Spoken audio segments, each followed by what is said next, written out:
Chapter 47 Baba Reminiscence Story of Veerabhadra and Chinbasa, Snake and Frog. The last chapter described Baba reminiscence about the two goats. This describes more about the reminiscence and relates the story of Veerabhadrapa and Chinnabasapa. Preliminary. Blessed is the face of Sai. If we cast at a glance of him for a moment, he destroys the sorrow of many past births and confers the great bliss on us. And he we look us with the grace, our bondage of karma is immediately snapped away and we are led to happiness. The river Ganga washes our dirt and sins of all people who go to her for a bath, but she intently longs for a saints to come to her and bless her with their feet and remove all the dirts accumulated in her. She knows for certain this accumulation can be only removed by the holy fleet of saints. Sai is the crest jewel of the saints, and now hear from him the following purifying story. The Snake and the Frog. Sai Baba said morning after taking my breakfast, I strolled along till I came a small river bank. As I was tired, I rested there, washed my hands and feet, had a bath, and felt refreshed. There was a footpath and a cart track sheltered by shady trees. The breeze was also blowing gently. As I preparing to smoke chimney, I heard the croaking of frog. I was striking the flint and lightening the fire when Travel turned up, sat beside, bowed to me, and politely invited to me his for meals and rest. He lit up the pipe and handed it over to me. The croaking was heard again. He wanted to know what it was. I told him the frog was in trouble and was tasting the bitter fruit of its own karma. We had to reap now the fruit what I saw do in the past life, and there is no use in crying about it. Then he smoked and handed over the pipe to me and said he'd go there in person and see for himself. I told him the frog was caught by the big snake and was crying. Both were very wicked in the past life, were now reaping the fruit of their actions in these bodies. He went out and found the huge black serpent was holding a big frog in its mouth. He turned to me and said it was about 10 to 12 minutes of the frog would have been eaten by the snake. I said, this can't be. I am its father, and I'm here now. How shall I allow the snake to eat it up? And I'm here for nothing, just to see how it relays it. After smoking again, we walked onto the place. He was afraid, asked me not to proceed further, a snake might attack us. Not minding him, I went ahead and addressed the creature, thus Virabhadra. As not your enemy was a poet, repent true. He has been born as a frog, and you too, born as a serpent. Still maintaining the better enmity against him. Fire upon you, be ashamed you, give up your hatred and rest in peace. Hearing these words, the snake left the frog quickly and divided into two and disappeared. The frog also jumped away and hid itself in the bushes. The traveler was much surprised. He said that it had been understood how the snake dropped the frog and disappeared. The wood uttered. Who was Virabhadra and who was Basapa, and what was the cause of their entry? I returned with them to the food, the trees. After sharing the puff of smoke, I explained the whole mystery as follows. This was the ancient holy place, stands with the temple of Mahadeva about 4 or 5 miles from my place. The temple was old and dilapidated.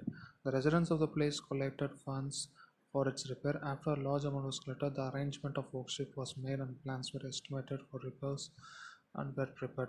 As a rich local man appointed the treasurer, the whole work was entrusted to him. He was also keep regular accounts to be honest in all dealings.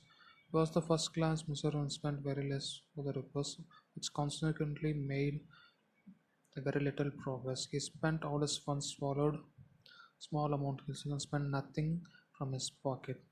He had a great sweet tongue, very clever, offering possible expression recording the poor and tragedy of the war. People again went to him said that unless he lent his helping the tried best, the work would have not complete. They requested him to come out of scheme, collected the substance and to him amount. He received it but sat quietly before without many. After some days God Mahadev appeared to his wife and said, get up and build the dome of the temple. I will give you the hundredfold of what you spent. She told this vision to the husband. He was afraid it would involve some expense and therefore loved her staying. And in a thing not to be believed or act upon. Else, why did the god appear to him and tell him? Was he far from her? This looks a bad dream. How is object creation ill feeling husband? She also reminds God. God does not like the big subscription and donation collected funds with donors, but he likes hypertrophy amount gives the love donation operation. Some days after God again appeared in the dream and said, not bother yourself about your husband and the collection with him. Don't press him to spend any amount to the temple. What I want is feeling and devotion. So give if you like anything of your own. She consulted husband about the vision desired to gold ornaments by her father. The messer felt disgusted desired to cheat even the god in this item. He undervalued the ornament of 1,000 and bought himself like a vehicle.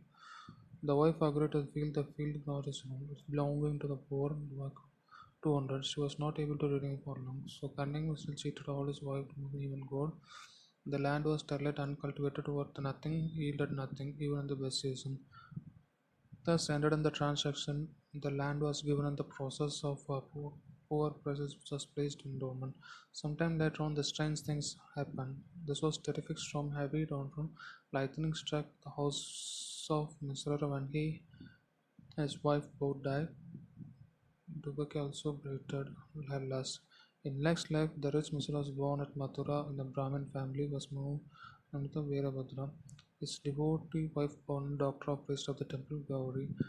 The woman Dubaki was born as a mayor of the family who attended the temple in Chennavasa. The priest was friend of mine. He often came to me, chatted and smoked. This Dr. Gauri also did. She's also growing faster, so father seeking good husband for her. I told him not to worry about the bridegroom himself. Come seeking her. Then there a poor boy named Veerabhadra of their caste wandering and begging his bread to the priest was with my consent Gauri was given marriage to him. He was also first devotee to me. I consider him with Gauri. Even in this new life with his hankering after money and asked me to help him to get away leading man's life. Strange things happened. There was a sudden rise in prices by Gauri good luck. There was a great demand of land and Endo land was around 1 lakh rupees. Half of the amount paid in cash and remaining was paid in 25 installments. I agreed all transactions but began to quarrel over the money. They came to me for consultation. I told them the property belonged to God and was vested. His and Gauri was in sole highness property. No amount should be spent without consent. The husband has no right to the amount.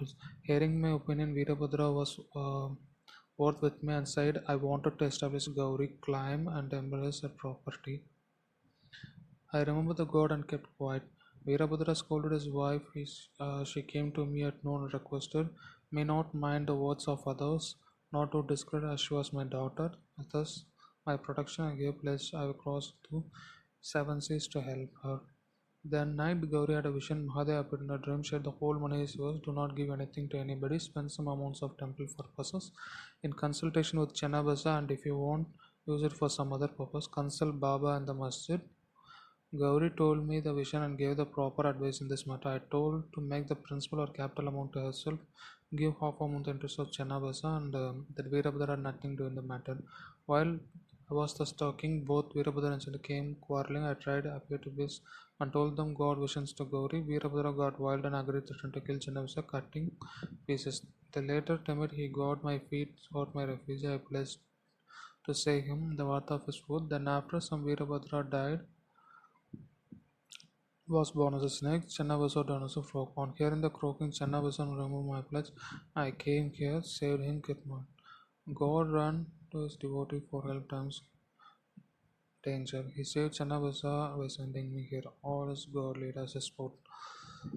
The moral. The moral of the story is one has to reap what one sows. There is no escape unless one's suffering and squares up one's old debt and dealing with others.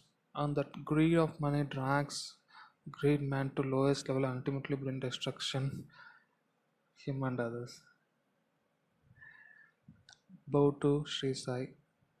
Peace to be all.